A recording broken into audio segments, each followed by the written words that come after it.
amigos?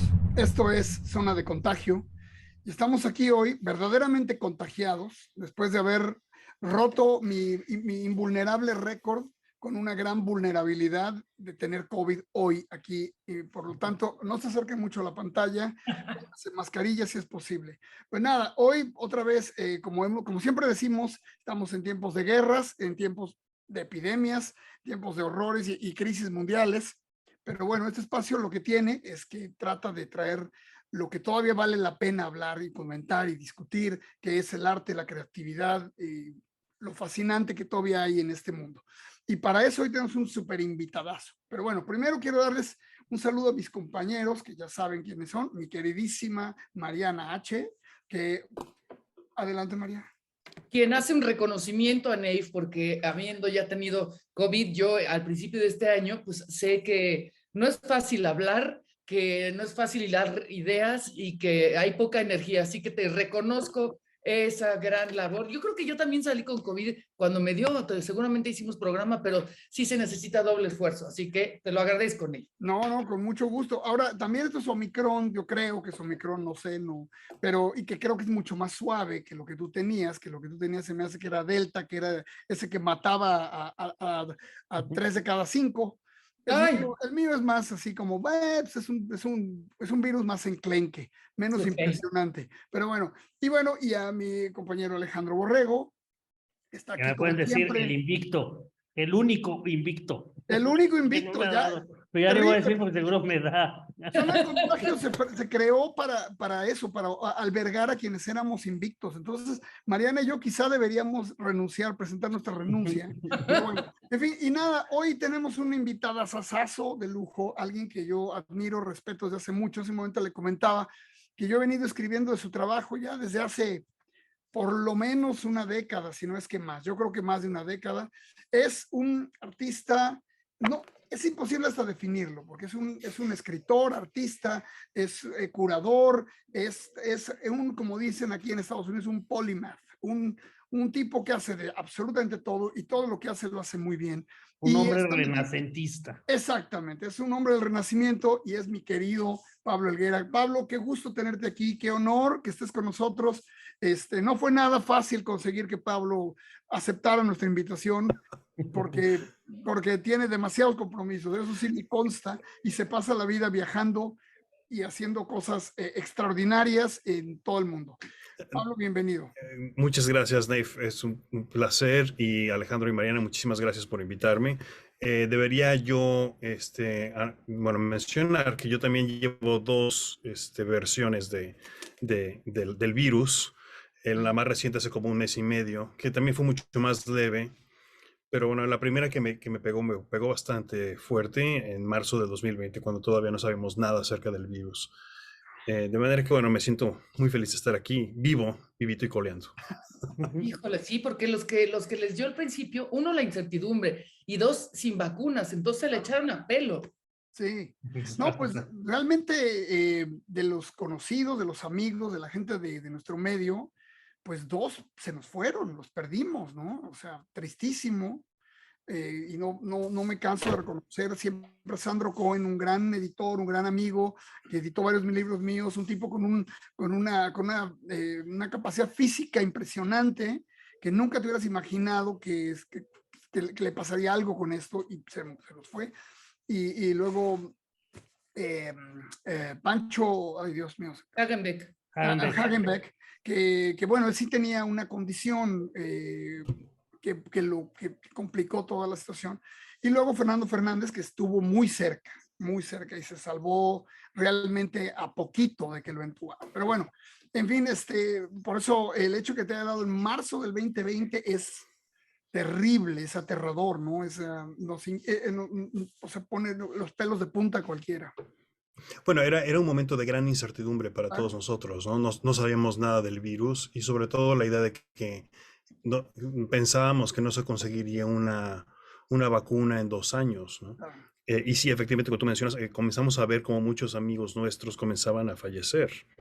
Y no solo amigos, sino gente que, bueno, al menos donde yo vivo en Brooklyn, me enteraba de vecinos, de personas de la vecina de al lado que fallecía y bueno, y comenzó muy similar a la novela de Daniel Defoe, el diario del año de la plaga.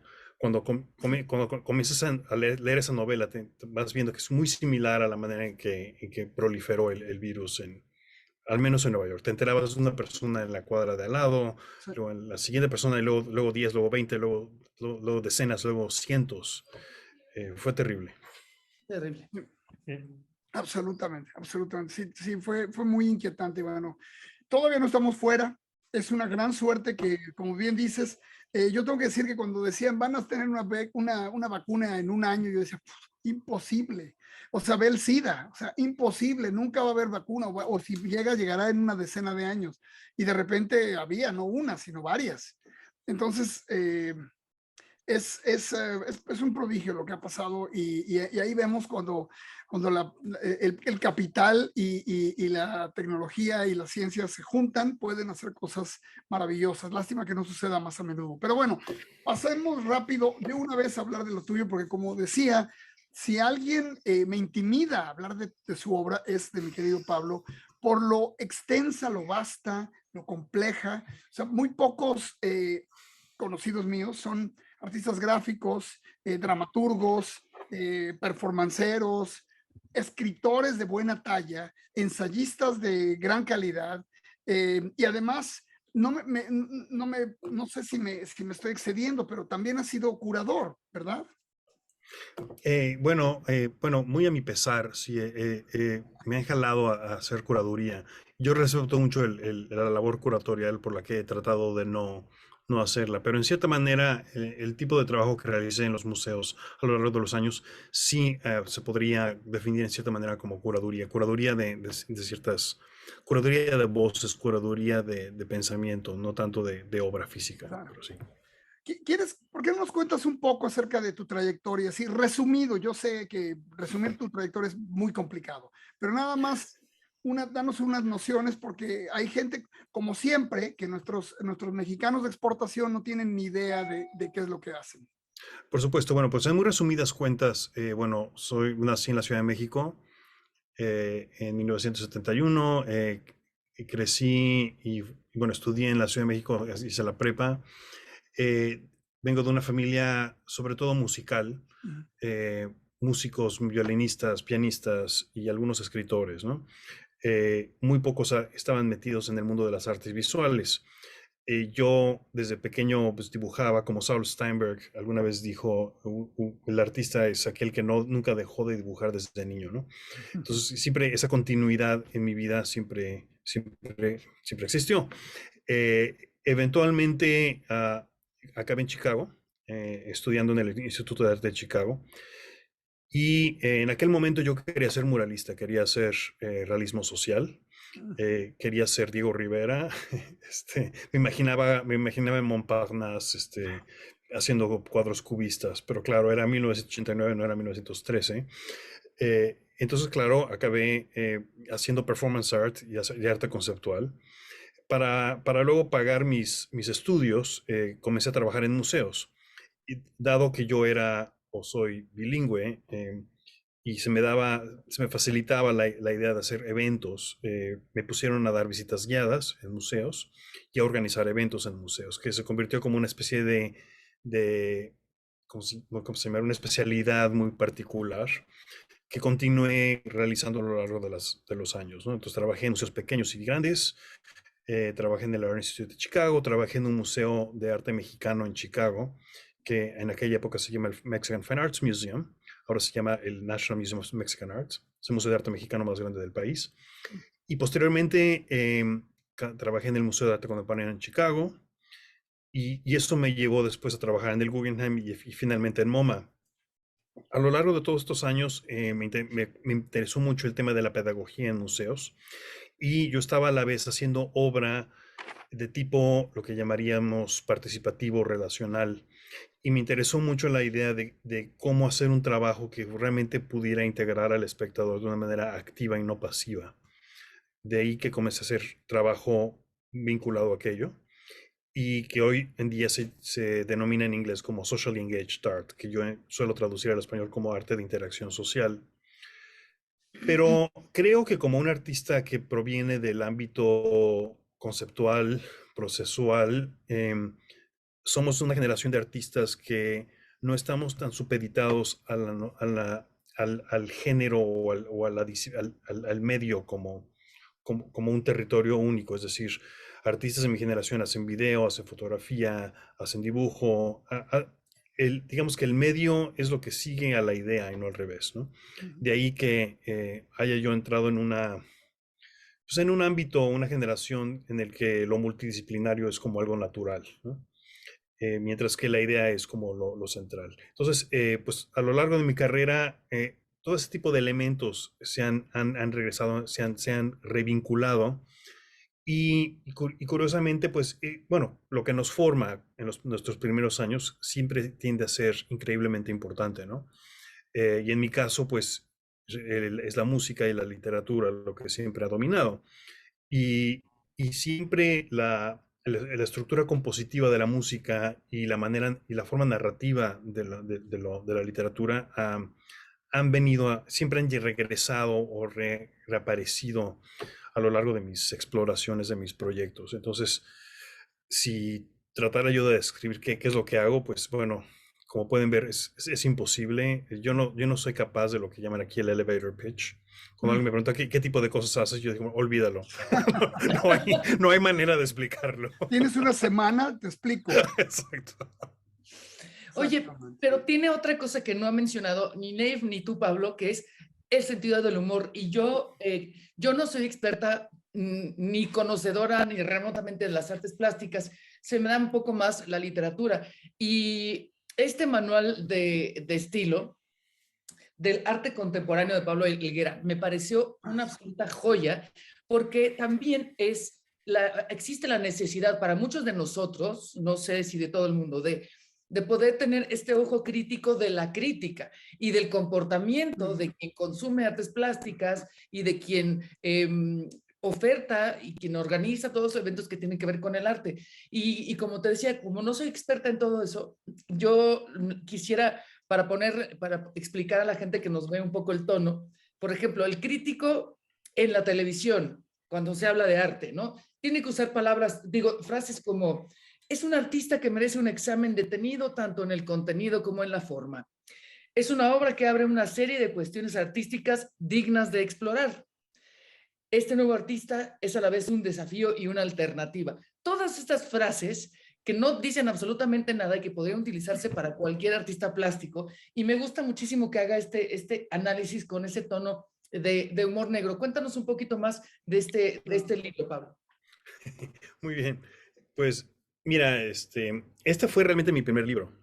Yo nunca me había atrevido a escribir. Eh, y no fue sino hasta el 2004 aproximadamente, cuando yo estaba a punto de renunciar de uno de mis varios trabajos en museos, en el que me sentía yo como muy decepcionado por el mundo del arte. Justo por esas épocas, un amigo que comenzaba una pequeña editorial en México, Luigi Amara, él me mencionó que estaban comenzando una pequeña editorial y me dijo, ¿te gustaría escribir algo sobre arte? Y yo le dije, bueno, a mí siempre me había dado ganas de escribir una especie de manual de comportamiento, una versión del manual de Urbanidad y Buenas Maneras de Manuel Antonio Carreño, pero para el mundo del arte. Para aquellos que no sepan lo que es el manual de Carreño, es un manual que seguramente ustedes conocen, que se escribió en el siglo XIX y que todavía se utiliza para varias cosas. Es decir, es un manual que te dice cómo comportarte en sociedad, ¿no? Cómo no poner los codos sobre la mesa, qué hacer cuando de repente no sé, te sale un objeto extraño en la comida, si te lo quitas o no te lo quitas, ¿qué haces, no? Pero claro, es un manual que cuando lo lees hoy en día es un poco surrealista, ¿no? Porque te habla de miles de cosas que son tan anticuadas y tan extrañas que hasta son risibles, ¿no? Total. ¿Verdad?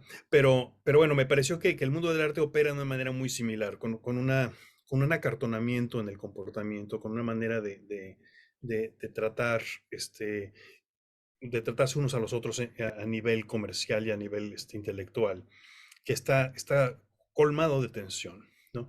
me parecía divertido como tratar de satirizar un poco esas tensiones utilizando la estructura precisamente de este manual, eh, actualizándolo, digamos, para el siglo Me, XXI.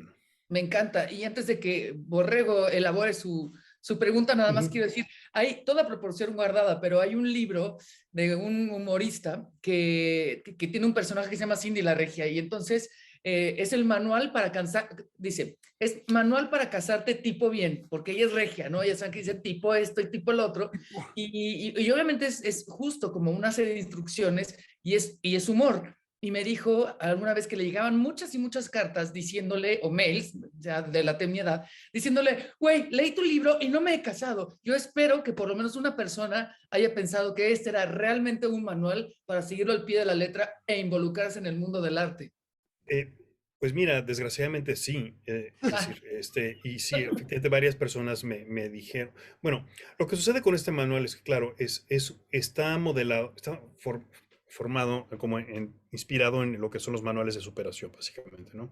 Que son, en general, pues, según yo, una farsa, y bueno, se aprovechan del público para vender ideas de éxito, que como mi hermano alguna vez dijo, cuando yo escriba un libro para tener éxito, que tenga éxito, yo me sentiré un fracasado, ¿no?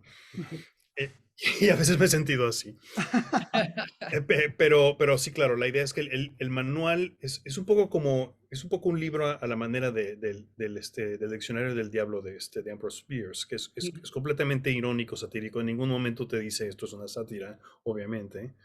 em, pero, pero bueno, sí busca indicar cómo puede uno obtener el peor tipo de éxito, ¿no?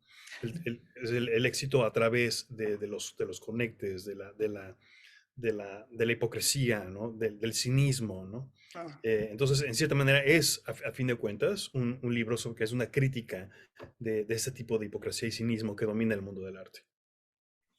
Muy sí. bien. Digo, ahí la verdad es que parte de lo que tú haces, Pablo, que me gusta muchísimo, que tiene mucho que ver con este humor que tienes, es lo que tú llamas como cartoons, ¿no? Porque además dibujas y dibujas, o sea, haces unas viñetas padrísimas que me recuerdan mucho a lo que lo que hacían en las revistas de Mad, Sergio Aragones y eso, que son viñetitas muy chiquitas en las que tú hablas sobre tu experiencia que has tenido en el arte por medio de unas viñetitas muy simpáticas, ¿no? Tienes una que salen los 3 tipos de suicidio, ¿no?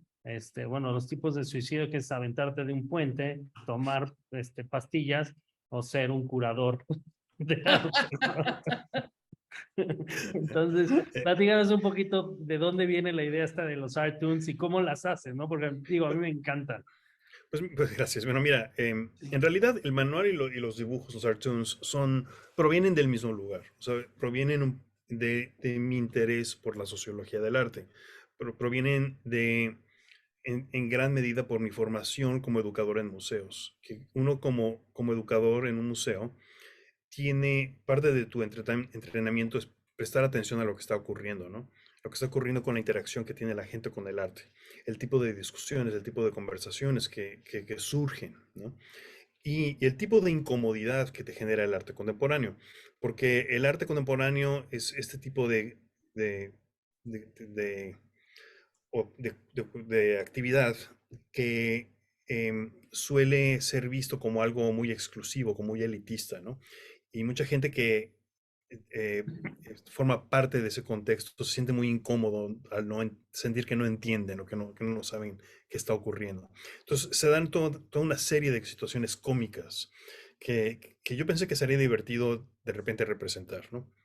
Entonces, como yo les dije, yo siempre había hecho dibujos desde niño, pero yo nunca los había mostrado como adulto, es decir, ya como artista profesional, porque existe una especie de, no sé, desprecio, diría yo, hacia la caricatura desde el mundo del arte. Si te ven como caricaturista, te comienzan a ver como no sé, como un artista menor o algo así, ¿no? Yo por eso escondía mis dibujos y me dedicaba a hacer otras cosas. Pero cuando comienzan las redes sociales o cuando comienzan a cobrar fuerza, digamos como en 2008 por ahí, eh, de repente sentí la necesidad de, bueno, no quería mostrar fotos, no me interesaban poner fotos personales, no me interesaban ese tipo de, no sé, de comunicarse con mis amigos. Pensé que sería más divertido utilizar un formato pues preexistente, que es muy común, que es lo que llamamos los dibujos bueno, en inglés se llaman single panel, que son como Ujú. un dibujo con un Una pie, viñeta. una viñeta con un pie de foto, ¿no? Que es muy común de la revista The New Yorker, ¿no? Pero también se utilizaban por miles en México se utilizaban todo el tiempo en la revista Siempre, en la revista Hoy, la revista de los años 60 o 50 para adelante, ¿no? Ujú. O antes. Entonces era un formato también familiar, pero que decidí utilizarlo para hacer comentarios acerca de este mundillo y las cuestiones extrañas que se suelen dar dentro de él. Uno de los primeros era de una persona, como una especie como de coleccionista con su asistente que le está como dando como ayuda para colgar las obras de su casa y le dice, bueno, es que esta obra en la teoría no combina con el sofá, ¿no? En Ujú. fin, ese tipo de dibujos comenzaron a viralizarse cuando menos yo me lo esperaba. Y bueno, resultó que cuando menos me lo esperaba, empezaron a llamarme de lugares como el Cairo y de Israel y de China y de todas partes, diciéndome que bueno, tus cartoons son muy populares aquí. E incluso, bueno, me ocurrió que me contactaban de lugares como Palestina, ¿no? Para decirme, nos gustaría mostrar tus cartoons porque nos gusta, porque encajan perfecto con nuestro mundo, ¿no? Yo le decía, pero ¿cómo es posible? Porque yo nunca estaba en Palestina y me imagino que el mundo del arte en Nueva York no, es muy distinto a lo que tienen no sé, en Ramallah, ¿no? Y me decían, no, pues que es idéntico, es que tenemos curadores pretenciosos, tenemos coleccionistas arrogantes, tenemos artistas egocéntricos, tenemos exactamente la misma fauna cultural de la que describes en estos dibujos. De manera completamente, pues bueno, no intencional, estos dibujos acabaron describiendo como el manual, pues todo un contexto social, eh, independientemente de dónde esté uno, que suele replicarse cuando tienes un mundo del arte con aspectos económicos, académicos, etcétera. Y son increíbles. Ahí les voy a poner unas ligas para que aquí, para que vean algunos de los trabajos de Pablo de sus cartoons, pero son padrísimos, ¿no? Nate. Bueno, fíjate, no, me parece fascinante esta serie de trabajos. Y a mí te voy a decir que cuando lo vi por primera vez en las redes, sí me dio un shock. No sé si me escucho bien o se me está cortando un No, poco. sí, sí, sí, sí, estás bien. ¿Está bien? Me dio un shock porque yo te conocí como un artista tan serio, te conocía como un artista tan conceptual, con conceptos realmente muy elevados. Cada pieza tuya tenía un bagaje enorme. Para entender cualquiera de tus piezas había que realmente informarse, leer, eh, recurrir a la documentación. O sea, eran piezas que requerían definitivamente de un discurso que había que conocer para entender, lo cual a mí me parecía fascinante. Entonces, cuando descubro esta otra faceta tuya, me pareció maravilloso, me pareció una ruptura y una transgresión más allá de las usuales transgresiones del arte. Es decir, nos hemos acostumbrado bueno, no que yo haya estado vivo todo el siglo, pero el arte moderno es una serie de transgresiones y rupturas y provocaciones. Esta me parecía una especie de provocación tan suave, tan dulce y a la vez tan corrosiva al cuestionar la lógica del arte. Y entonces, básicamente, cuando yo veía tus viñetas, pensaba mucho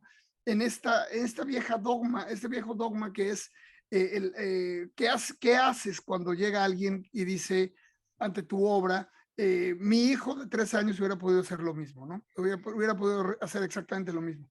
Que es una cosa muy conocida, muy repetida y a veces muy difícil de responder, a veces muy difícil de descalificar, porque porque el arte moderno es muy complicado y es muy difícil a veces de descifrar.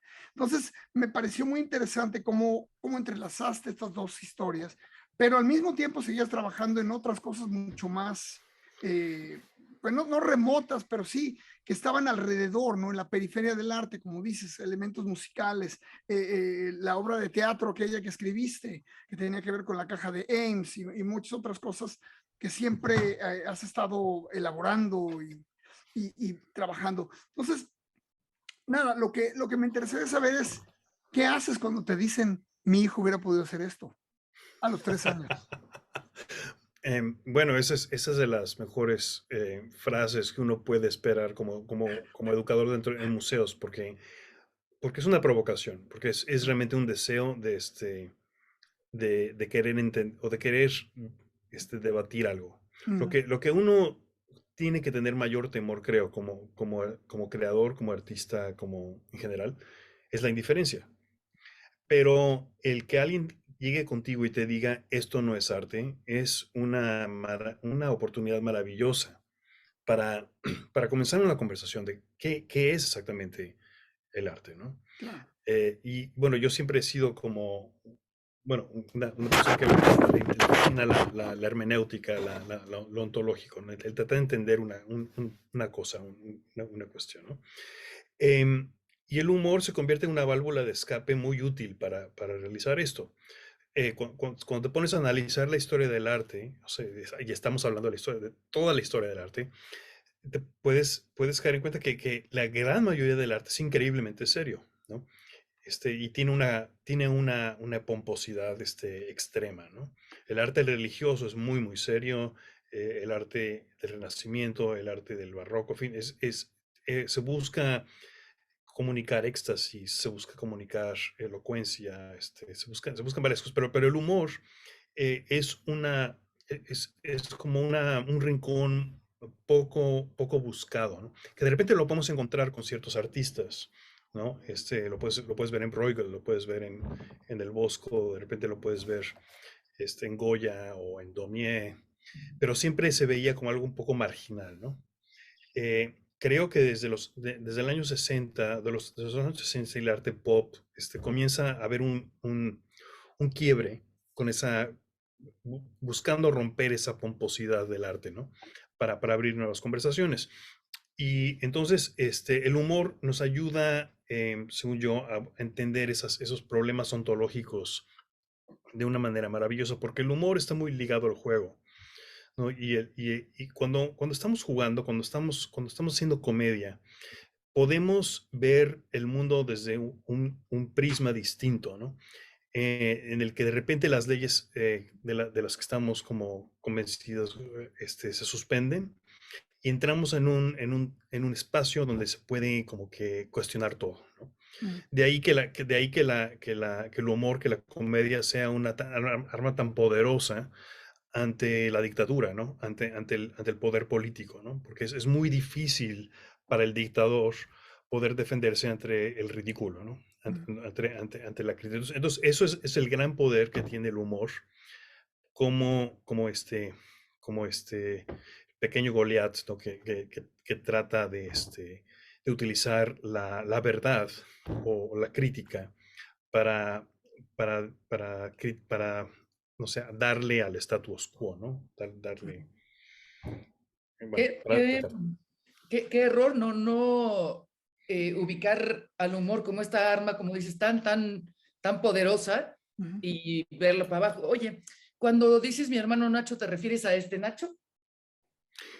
Exactamente.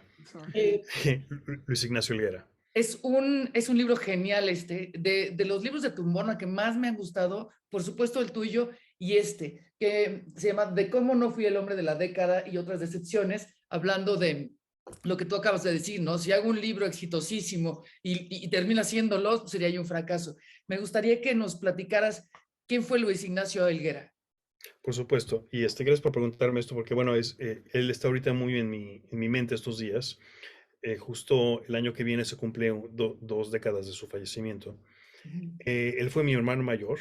Él era poeta, escritor, prosista, crítico musical y muchas cosas más. Él comenzó como filósofo. Se recibió en la Facultad de Filosofía y Letras de la UNAM. Y fue cuando terminó la carrera, bueno, ganando honores y demás, decidió que la filosofía no era para él, que él iba a ser escritor, ¿no? Y su interés primordial era el existencialismo, ¿no? Era precisamente la hermenéutica, le interesaba Heidegger, le interesaba el ser, ¿no? Y yo recuerdo desde muy pequeño, yo tenía 10 años, él tenía pues 19, él me sentaba y me ponía a explicar, me explicaba la filosofía de Zenón de Lea, me explicaba a Bergson, me explicaba a Schopenhauer, como si fueran como personajes de caricaturas, ¿no? Sí, sí, sí. Él era un gran educador, ¿no? Entonces me hizo entender el neoplatonismo y me hizo entender a Kant y a Hegel y a Marx cuando yo tenía 11 años. Wow. Eh, bueno, no puedo decir que los entiendo, ¿no? Pero realmente sus clases fueron fantásticas. Em, y bueno, siempre tuvimos una relación muy importante para mí. Fue realmente mi primer maestro. Y él escribió muchísimo. Curiosamente, en los años en los que él vivió, yo no escribí porque suele suceder esta situación en familias, esta dinámica en la que si tu hermano o tu hermana se especializa en alguna cosa en particular, pues creo que suele ser que uno trata de no de hacer lo suyo, ¿no? Entonces, mi hermano era el escritor, yo era el artista, ¿no? Pero una vez que él fallece, entonces es cuando escribo el manual, ¿no? En cierta manera, bueno, lo otro que era muy divertido es que mi hermano odiaba el arte contemporáneo. Él era un modernista total. Él le encantaba Debussy, Ravel y la música clásica. Y bueno, a mí también me encanta, ¿no? Pero teníamos como un quiebre en donde comienza Duchamp, ¿no? Él le parecía que el arte contemporáneo era una tomadura de pelo, y yo, bueno, yo no estaba de acuerdo, obviamente.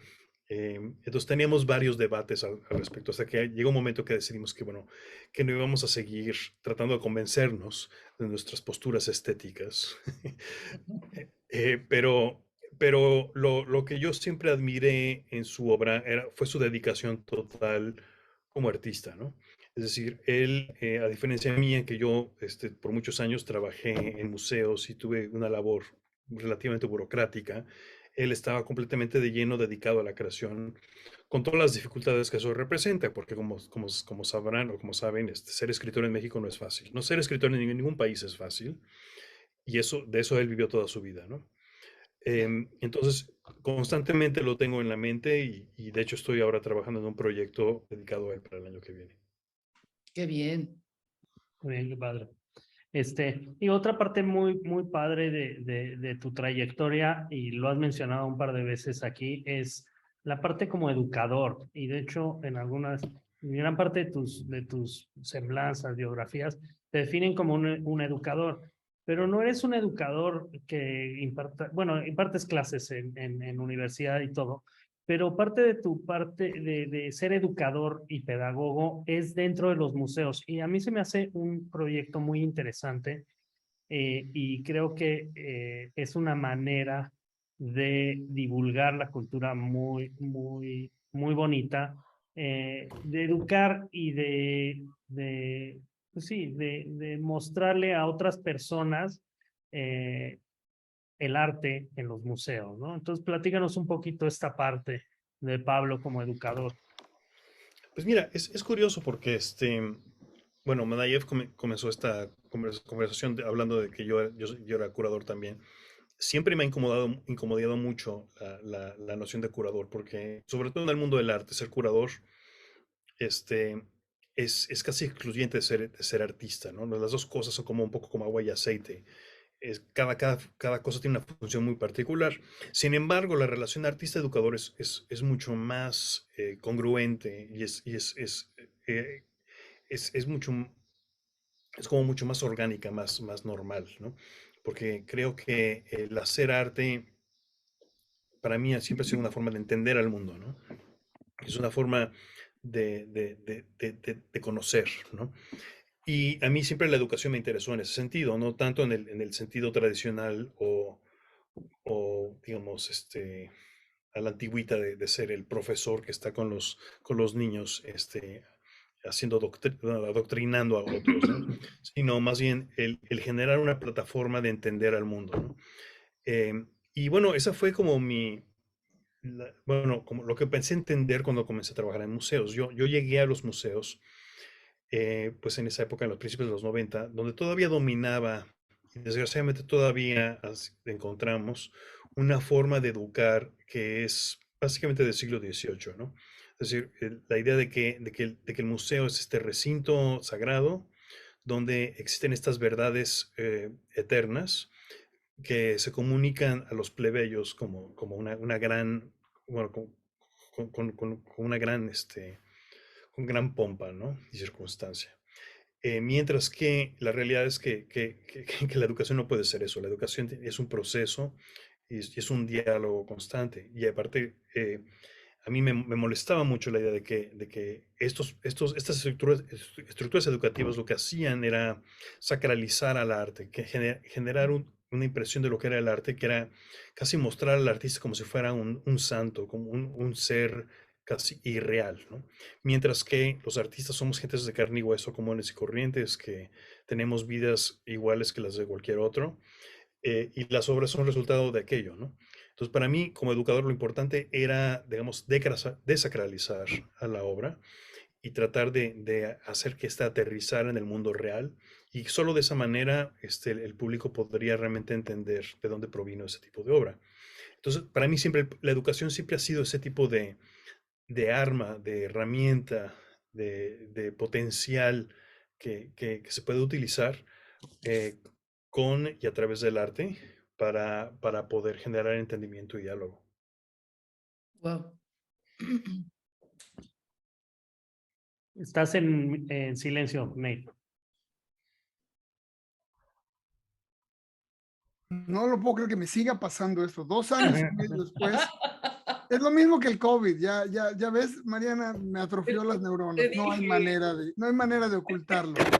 Oye, pero bueno, Pablo, ¿por qué no nos hablas un poquito también de ese proyecto que para mí no es nuevo, porque ya llevo siguiéndolo desde hace algún rato, no sé cuánto, pero que me parece bien interesante y fascinante, que estás publicando una serie de textos, me voy a atreverme a decirle una colección que se llama Beautiful Eccentrics, y son textos un poco variados sobre el arte, sobre la cultura, sobre diferentes temas. Son siempre muy amenos, son textos muy agradables, muy accesibles y a la vez muy agudos, ¿no? Todos tienen un filo cortante bastante interesante, ¿no? De lo que hables, siempre llevas la discusión a puntos que te hacen preguntarte muchas cosas, ¿no? El último, espero que sea el último, no se me ha perdido alguno, es sobre cómo Facebook se ha convertido en esta especie de cementerio virtual, que es algo que ya algunas personas han escrito, pero tú lo haces con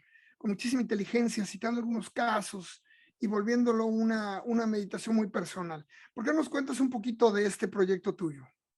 Gracias, Nave. Mira, cuando dejé mi trabajo en MoMA, en el museo, esto fue a finales del 2020, decidí, y bueno, leí sobre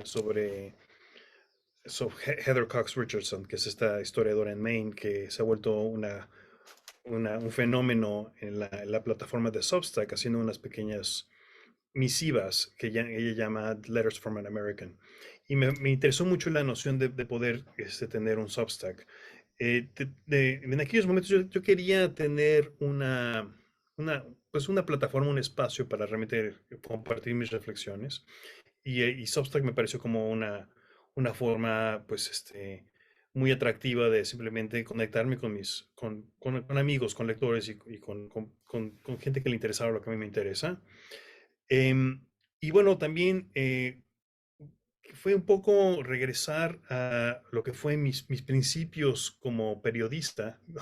O mi incipiente carrera como periodista muy brevemente en Chicago, cuando yo por un par de años tuve tenía que trabajar haciendo una columna sobre arte cada semana en un pequeño periódico en español, ¿no?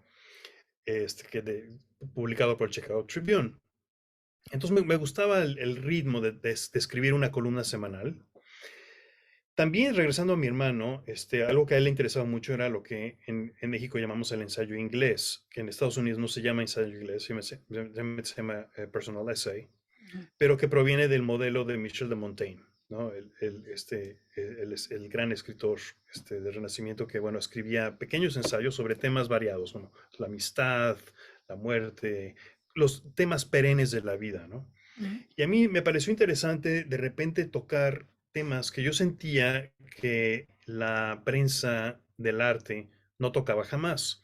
Porque cuando uno analiza lo que es la prensa del arte en general, la puedes categorizar de maneras como bastante claras, o sea, entre reseñas de arte, reseñas de exposiciones que son bastante aburridas, o chismes, o cuestiones sobre el mercado y sobre lo que ganan ciertos directores, o cuánto se vendió un Van Gogh, tampoco realmente nada interesante, o ensayos académicos de tipo revista October o Third Text o demás, que son realmente muy abstrusos y difíciles de entender para el público en general, como muy, muy específicos.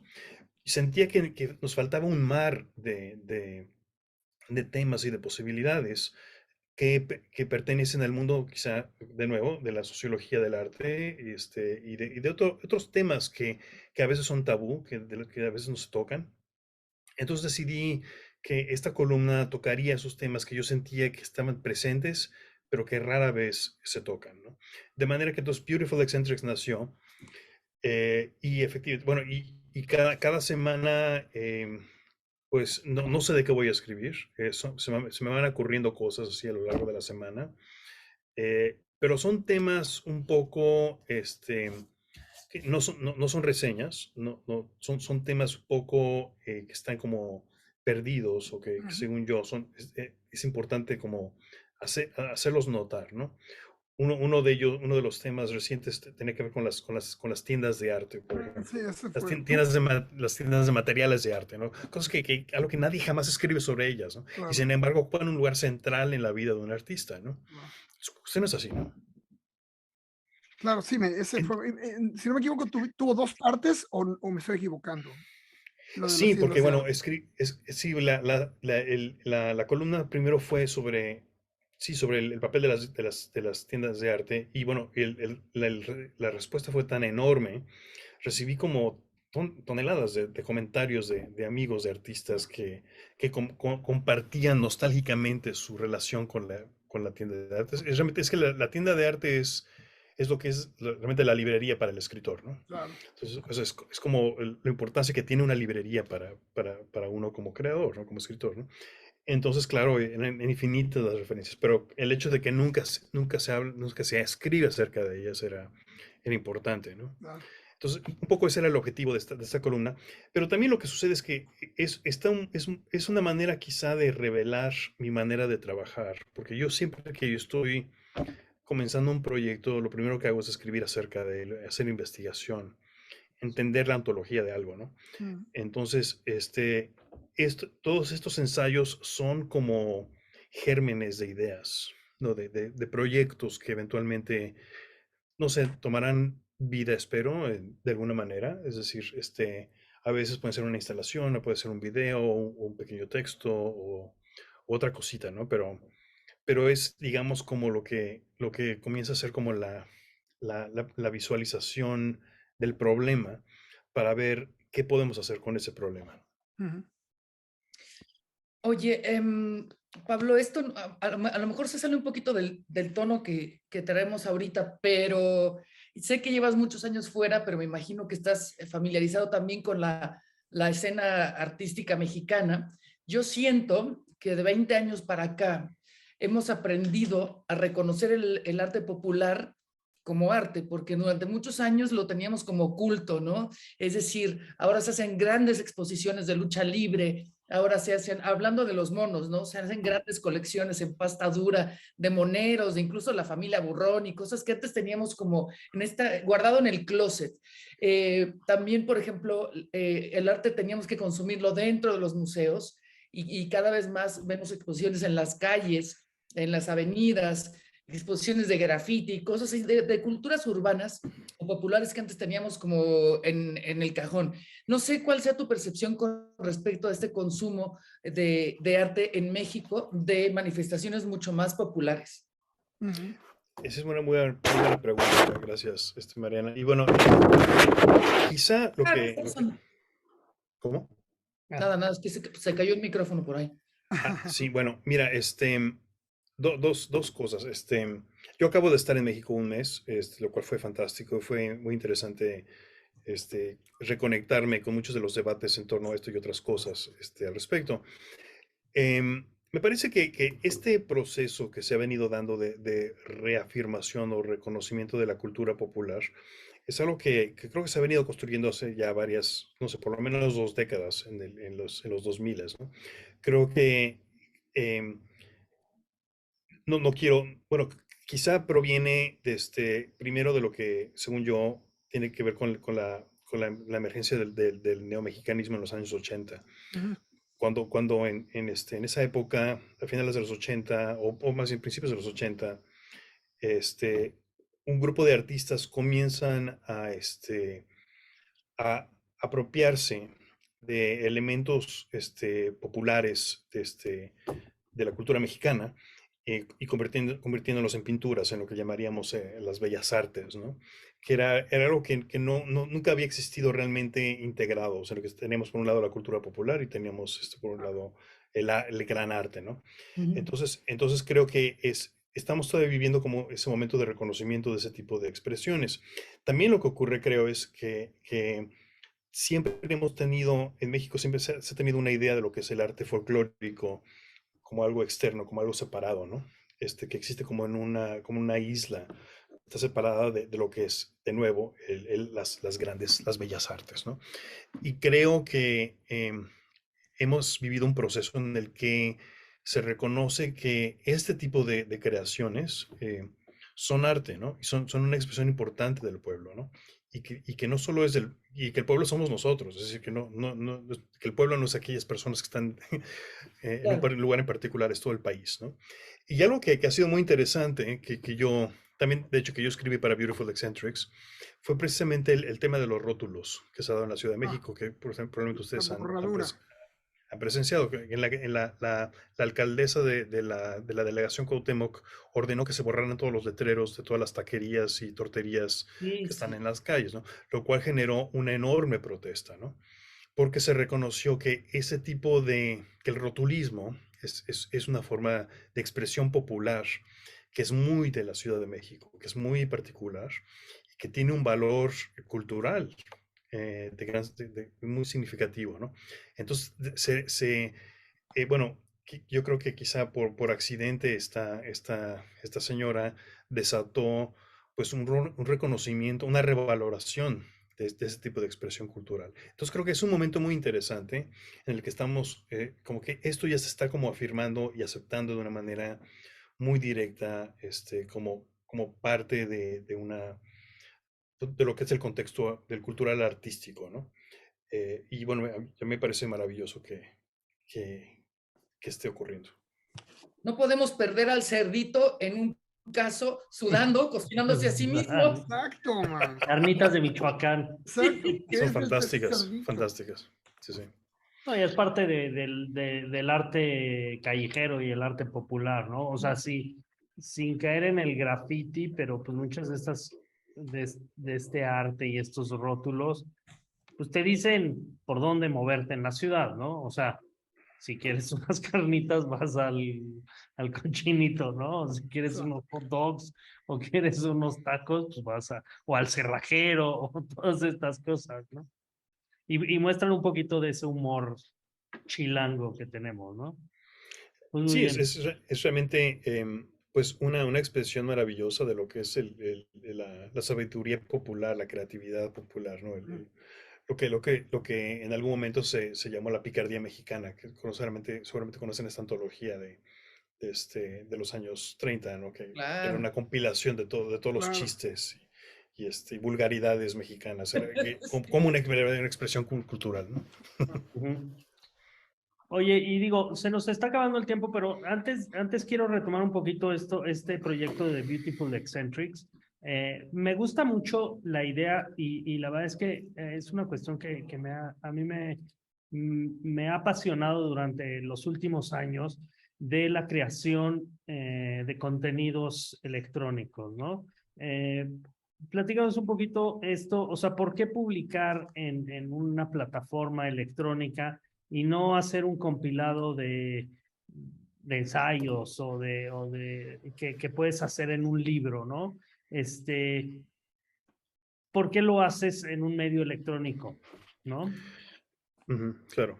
Mira, esta es una muy excelente pregunta, y bueno, yo debo quizá comenzar diciendo que yo me considero una persona eminentemente análoga. Yo soy quizá de la última generación analógica. Que, bueno, yo cuando crecí todavía no existían las computadoras, o bueno, o no existían en las escuelas como luego existieron. La primera computadora llegó a mi escuela cuando yo tenía como 11 años, ¿no? Em, y bueno, diciendo esto, creo que hay que reconocer que hoy en día la posibilidad de mover ideas y generar diálogo tiene que estar vinculada a las redes sociales. Y para alguien como yo, que bueno, que existe en varios registros, en varios lugares, me es necesario utilizar este tipo de medios para generar conversación, para generar diálogo, ¿no? Y entonces esta plataforma era como la forma más natural, ¿no? Para mí de hacerlo. Y por otra parte, otra cosa que me interesaba mucho y me continúa interesando es la posibilidad de hacer visible la investigación artística.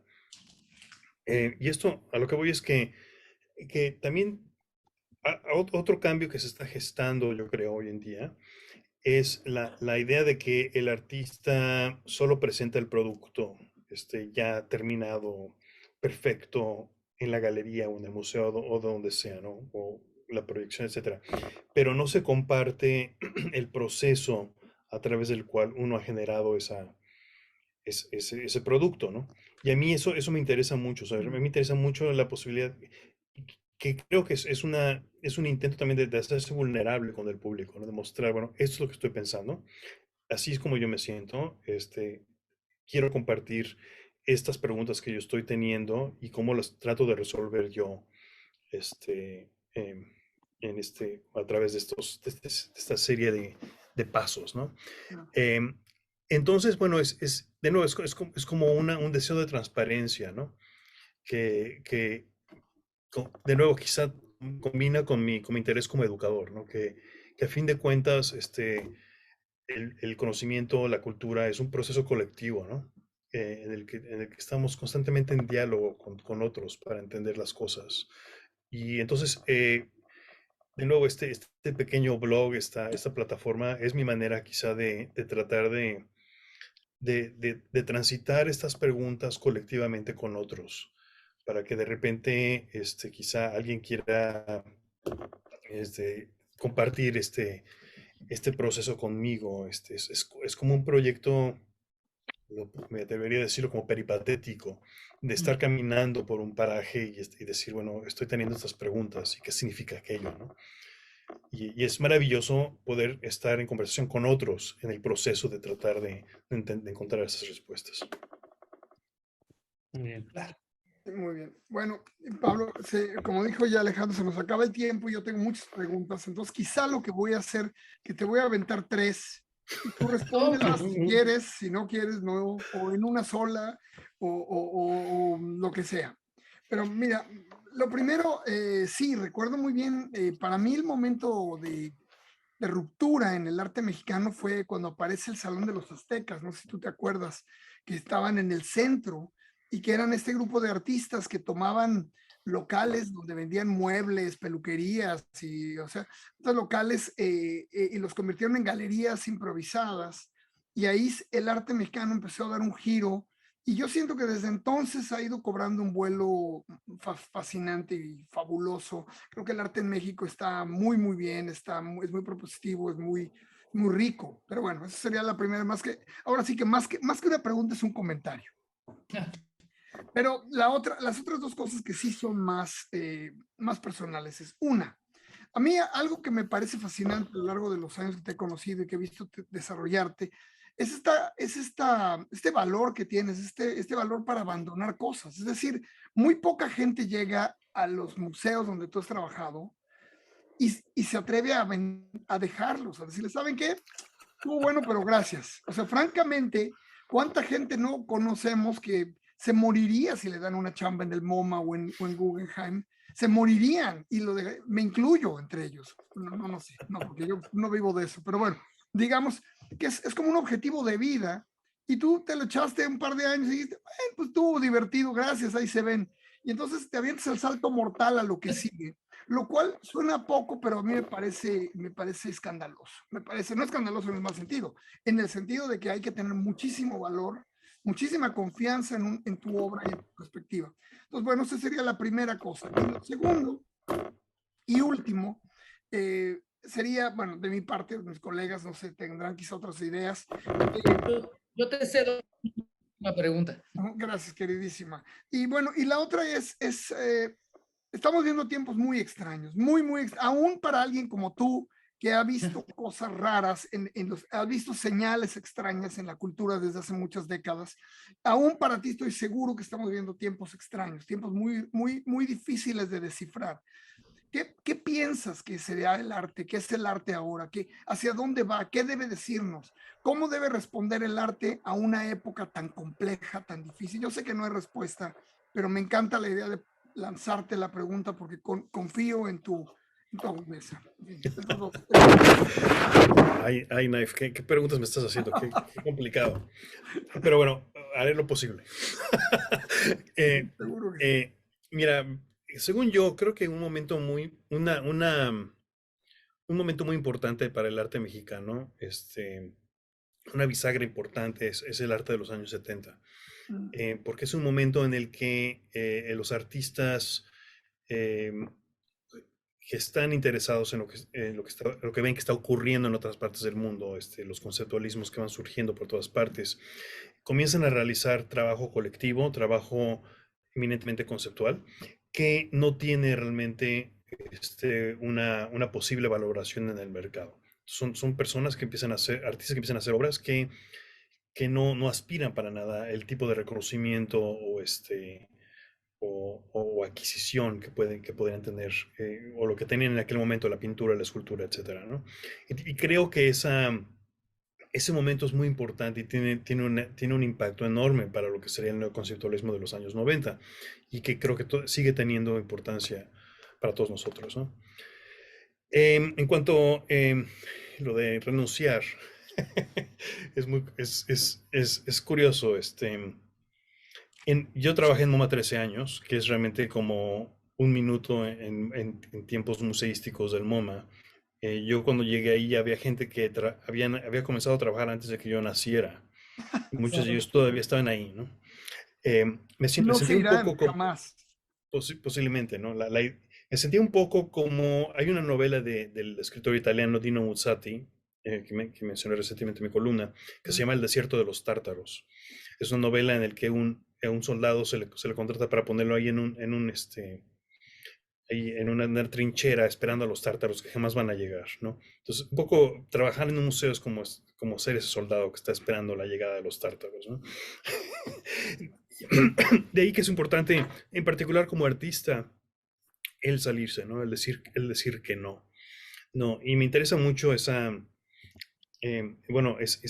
necesidad de la negación, que es para un artista es increíblemente importante, el rechazar algo un status quo, un estado particular en el que uno se encuentra. Es un tema que ha explorado Enrique Vila Matas en un libro que se llama Bartleby and Co., que es sobre escritores que dejaron de escribir primordialmente, pero que se puede interpretar o pensar en términos de las artes visuales también, ¿no?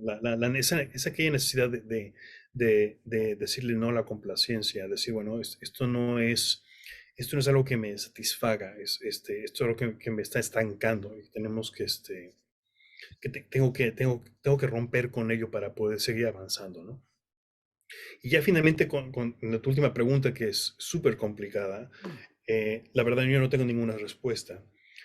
pero sí diría que me parece que estamos entrando en un periodo en el que la contundencia de las narrativas históricas en el arte ya no se puede aplicar de la misma manera. Es decir, que según yo, nunca volverá a ver otro Pablo Picasso, nunca volverá a ver otro Henri Matisse, no porque no existen artistas con ese tipo de talento, sino que no existirá ya un referente canónico total en el arte, como lo existió antes. Es decir, que lo que tenemos ahora es un desquebrajamiento de mundos, de diferentes sistemas, de diferentes redes, que se intercalan unas con otras, que se interrelacionan unas con otras, pero que provienen de diferentes sistemas de valores y de diferentes tipos de jerarquías.